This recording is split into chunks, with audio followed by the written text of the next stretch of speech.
ever since the Bernie Sanders campaign, and have continued since then. And I've been trying to do everything that I can to try and help out local candidates who share a lot of our beliefs as progressives and as Democrats. And I've been a resident of Illinois. I was born in Rockford, and I've lived in Illinois almost all my life. And I've lived in McHenry County for about a little over 10 years. A while back, my daughter, one of our 3 children who live in Chicago, had told us about Ameya Pawar, who was her alderman at the time and still is, and said that he was planning on running for governor. And so we went to a meet and greet in Chicago back in March, April, I believe it was. And we were really impressed. He seemed like the kind of person that we could get behind and believe in. And enough about me. I'd like to give you just a couple general words about Ameya. He's the son of Indian immigrants, and he's the first Asian American to be elected onto the Chicago City Council as an alderman. He was born and raised in Illinois, and since taking office in 2011, he has been reelected with 82% of the vote in 2015.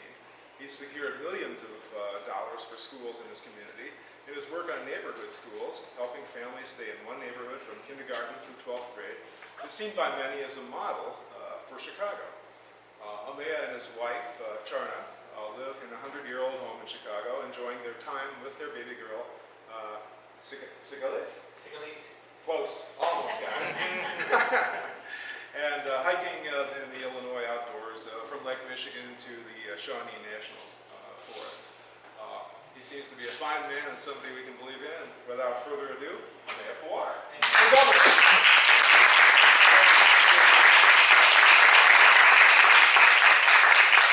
How's everyone doing? Great. Good. Thank you for coming out on a Friday afternoon. I really appreciate it. My name is Ameya Pawar. I'm the alderman of the 47th Ward, and I threw my hat in the ring for the Democratic nomination for governor in January of this year because I've been watching what's been happening around the country for the last couple of years, and also in this state.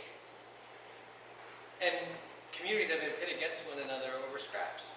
And so I threw my hat in the ring because I believe in social justice, I believe in fairness, and I believe in equity. I think most people share those values, but if we elect people simply on the basis of fame, celebrity, or how much money they have, and more importantly, if we elect people who hate government, who don't understand why average people rely on public schools or parks or roads and basic infrastructure, then nothing we share in common in terms of our values will be reflected at any level. We have to elect people who believe in public institutions, who understand why people rely on them, and what it means for people in their lives when they have properly funded public schools or universities or colleges or park districts, or that the rivers are maintained, or that we're building bridges, or putting people back to work. But what's been happening in Springfield is something that I've seen over and over again, not just here in Illinois, but across the country, but also throughout our world history, which is, it's a game called divide and rule. It's something that our governor uses to pit communities against one another so they fight each other over scraps. And I've always believed that whether you live in Chicago or whether you live in the collar counties or you live in central and southern Illinois, at the end of the day, we're all neighbors, and we should act as such. But if we allow people to divide us based on geographical factors or economic factors, we'll never get ahead, and nothing at the top ever changes. And that dividing rule that I'm going to talk about is by design. It's so that we're looking at one another as the other. It's so that we blame one another rather than coming together. I know my dividing rule because my dad lived it. So as was mentioned, my dad is an immigrant from India, but he was born in 1942 under British rule. And what's important about that is the way the British colonialists ruled over the Indians. See, the British were the few and the wealthy, and the Indians were the many and were kept starving, sick, and poor. And the way the British ruled over the Indians was they divided Indians up based on where they lived, based on what they did for a living, based on caste, based on religion, and based on other social and economic factors. Right? How is it any different than what's happening in best state run in our country. Like, right, we have politicians who tell us that it's the city elite that keeps people in small towns or in rural communities down, and vice versa.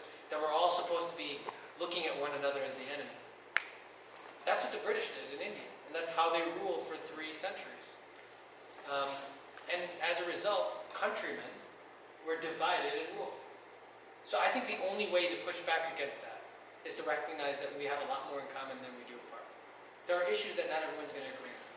But still, at the end of the day, even from a Chicago perspective, right, we have the financial markets on LaSalle Street. Well, none of those markets work unless we have farms that are producing commodities that can be traded on those markets. We're all connected and rely on one another. And the success of Chicago drives the success of every other community, and vice versa. Chicago is not successful and will not be successful if every other community in suburban Illinois is not successful. And so the response to divide and rule is to bring people together, is to stop looking at one another as the other and recognize that there are common issues that are driving the inequities in every community.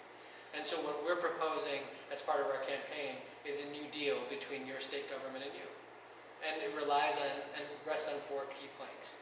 The first one is we have to stop relying on property taxes to pay for public schools. Because if we continue to do that, we'll keep having the haves and have-nots, where the haves are a few enclaves outside of the city of Chicago and other parts of the state, where they can spend $20,000 a year per pupil or per student in their schools. And every other community spends half or less. Because if we rely on the wealth at the local level to pay for public schools, then this divide that exists is going to continue. The second plank is universal child care. And that means recognizing that if you have a family, for lots of working families, the cost of child care is more than sometimes a parent brings home in a month. And so having a child shouldn't condemn you to poverty or put you behind or put you out of work. And so if we talk about it in our household, because if you add up my student loans and our child care, it's substantially more than our mortgage. So we do okay, but I can't imagine what it's like for a single parent to try to, to have a family and then to figure out how to pay for child care and go to work. And for women, a lot of women puts them out of the workplace earlier than they'd like to be. And so my response to that is, if we say we have family values, then we actually have to value families. And that means recognizing the state has a role in taking care of child care costs, but also putting more money back in the pockets of families so that they're not spending every dime they make on child care. The third plank is a real jobs and capital plan. And that means starting to rebuild our communities, whether it's roads and bridges or putting money into schools. But frankly, what we're seeing in our economy today is that machines are taking jobs away from people, and it's not just trade. And the only way that we bridge from the jobs that are leaving today to the jobs of tomorrow, which are in clean energy, which are in advanced manufacturing, is today there needs to be jobs in rebuilding communities. And that means spending money rebuilding communities. That is the only way to do it. Or we can allow machines and computers and robots to take away jobs in local communities, and we can continue being divided while a few people get wealthy off of driving everyone's prices down, and most people get put out of work. That's just not a way to run an economy, and it's certainly not a way to run a state. And then the fourth and final plank is criminal justice reform. Look, the one thing that we see in the city, and what's happened historically, is when jobs and factories started to leave inner cities, in primarily black and brown communities, the results were predictable, right? People lose their work, their jobs, they lose their livelihood, poverty rates go up, social service provision goes up, drug use goes up, alcohol use goes up. And so what happened over the last 40 years is as those jobs left inner cities, we had a crack and cocaine epidemic in inner cities. And the response to that was a war on drugs. And we jailed people, we broke up families. But now those same kinds of jobs are leaving majority white communities or small communities. And it's a public health issue because you've seen those jobs leave and opiate and prescription drug use go up. The point of that is calling out the injustice of what happened in the past, but recognizing that the underlying issue why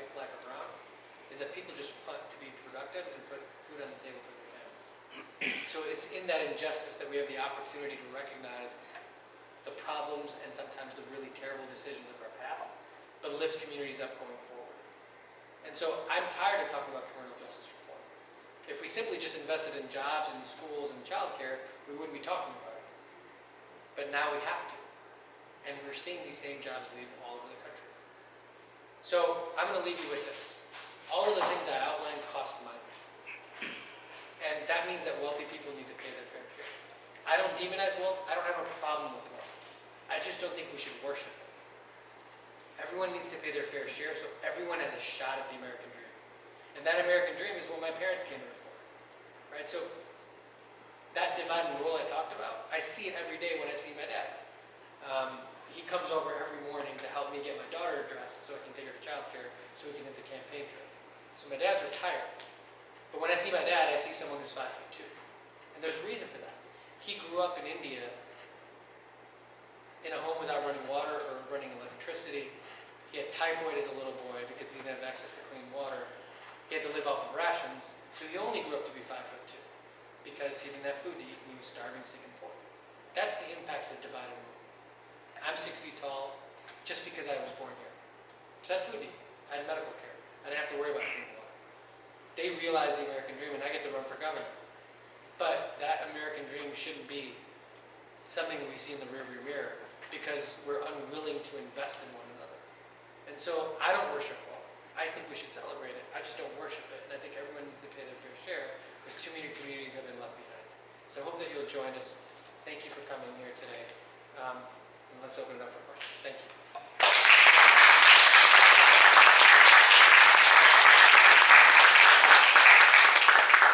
Okay. All right. First in the House and now in the Senate, Trump care has died, come back to life, died, come back to life, over and over again. And every time it comes back to life, it seems to get worse for the average person. Okay? Now they're talking about repeal only, okay, where we're going to go from 22 million to 32 million people that are going to lose health care coverage according to the Congressional Budget Office. Okay? A few days ago, Donald Trump declared Republicans should let Obamacare fail, saying that collapse would force Democrats to cave into Trump care. Okay, Washington has stopped listening, and we've all become pawns in this obscene game.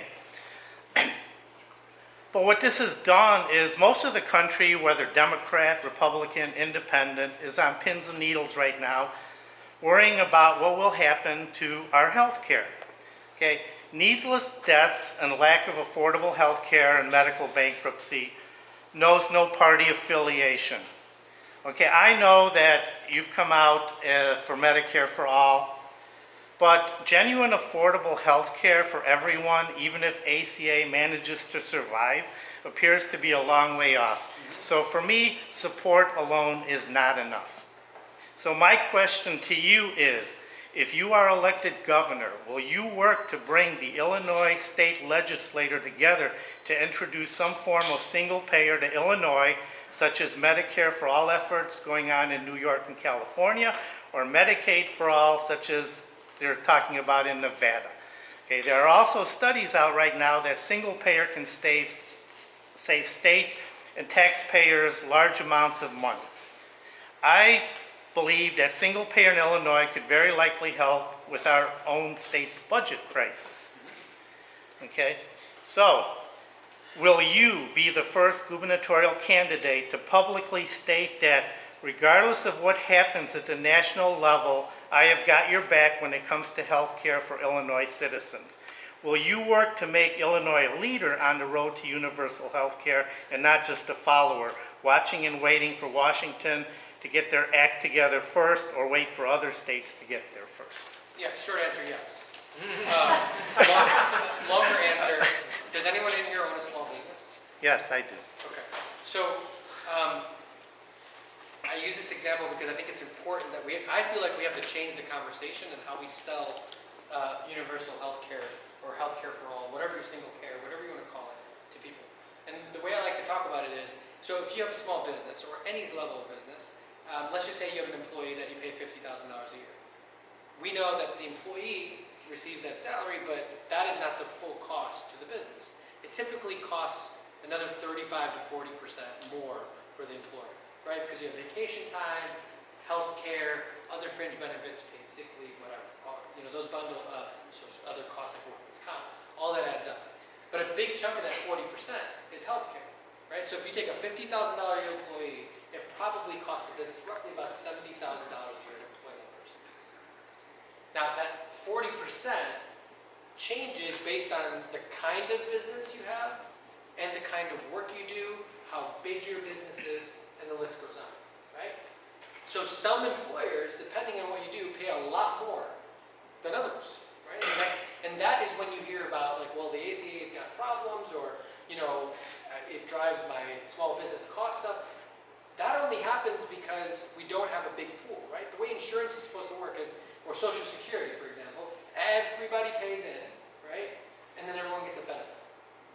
And that risk is spread out amongst everybody. So the way to drive costs down for small business is to go to single payer. Because if every business, an employer, is paying into one pot of money, then whether your construction company is not going to pay more because you're doing construction versus the retail, right, if you have a mom and pop shop, it smooths those costs out. So to me, going to single payer is pro-business. Being pro-employee, pro-healthcare is pro-business because it drives that 40% cost down. And you can hire more people as a result of it. That's the truth. That is the honest to God truth. Now, if we did it at the national level, you'd have even better returns. But I think one thing I say on the stump everywhere I go is, I'm sorry, we are in a place now where we have to protect our neighbors from the federal government. So the way we do that is to do and take action at the state and local level. And so, yes, to answer your question, this is why I think the conversation needs to change, right? Because